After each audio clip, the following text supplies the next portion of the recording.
আসসালামু আলাইকুম রহমতুল্লাহ। সুপ্রিয় ইসলামী আলোর দর্শক মণ্ডলী, আশা করি আল্লাহর অশেষ রহমতে আপনারা সবাই ভালো আছেন।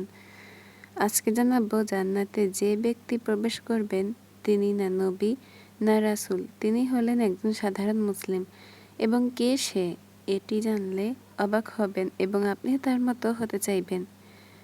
এবং এতে তার কোনো কবরের ভয় নেই, হিসাব নেই, ডিরেক্ট জান্নাত। আজকে জানাবো জান্নাতে যে 3 জন প্রবেশ করবে এবং তৃতীয় জনের পরিচয় জানলে আরও বেশি অবাক হবেন।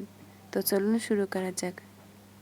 জান্নাতে যিনি প্রবেশ করবেন একদম প্রথম, তিনি হলেন হযরত মুহাম্মদ সাল্লাল্লাহু আলাইহি ওয়াসাল্লাম।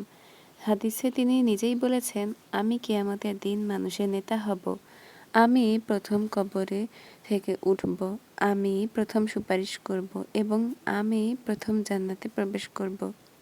জান্নাতের দরজায় ফেরেশতা জিজ্ঞাসা করবে, আপনি কে? তিনি বলবেন, আমি মুহাম্মদ সাল্লাল্লাহু আলাইহি ওয়াসাল্লাম। ফেরেশতারা বলবে, আপনার জন্য আমাকে দরজা খুলতে বলা হয়েছে এবং সবার আগে তিনি প্রবেশ করবেন। দ্বিতীয়জন হলো সবচেয়ে শক্তিশালী আবু বকর সিদ্দিক রাদিয়াল্লাহু তাআলা আনহু, কারণ তিনি দুনিয়াতেও রাসূল সাল্লাল্লাহু আলাইহি ওয়াসাল্লামের পরই খলিফা হিসেবে ছিলেন।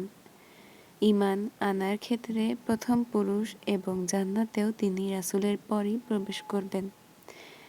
এবার তৃতীয়জন, তিনি হলেন একজন শহীদ যে আল্লাহর রাস্তায় জীবন দিয়েছেন। রাসূল সাল্লাল্লাহু আলাইহি সাল্লাম বলেছেন, 3 ধরনের মানুষ জান্নাতে সবার আগে প্রবেশ করবে। প্রথম শহীদ, দ্বিতীয়জন কৃতদাস যে আল্লাহর হক এবং মনিবের হক আদায় করেছে, এবং একজন গরিব মানুষ যার পরিবার আছে কিন্তু সে নিজেকে হারাম থেকে বিরত থেকেছেন। শহীদের মর্যাদা শুনলে অবাক হবেন। হাদিসে শহীদের 6টি বিশেষত্ব বলা হয়েছে। প্রথমত, রক্তবিন্দু পড়ার সাথে সাথে সব গুনাহ মাফ হয়ে যাবে।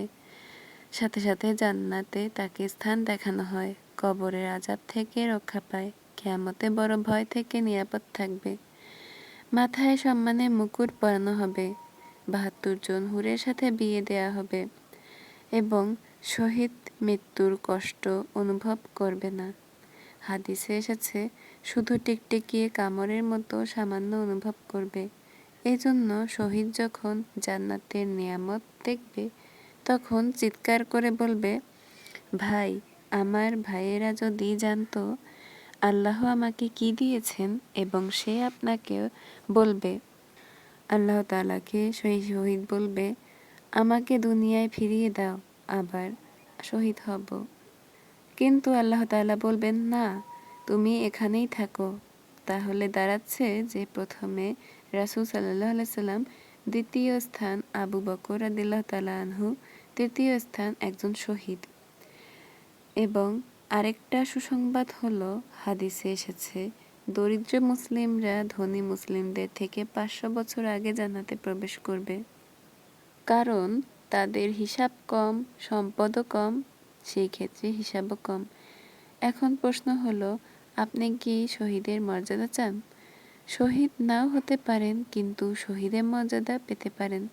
রাসূল সাল্লাল্লাহু আলাইহি সাল্লাম বলেছেন, যে ব্যক্তি আন্তরিকভাবে শাহাদত বরণ কামনা করবে, আল্লাহ তাআলা তাকে শহীদের মর্যাদা দেন, যদিও সে বিছানায় মারা যায়।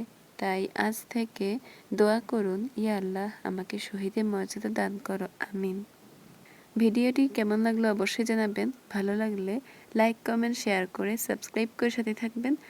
আজকের মতো এখানেই বিদায় জানাচ্ছি। সবাই ভালো থাকবেন, সুস্থ থাকবেন। আল্লাহ হাফেজ। আসসালামু আলাইকুম রহমতুল্লাহ।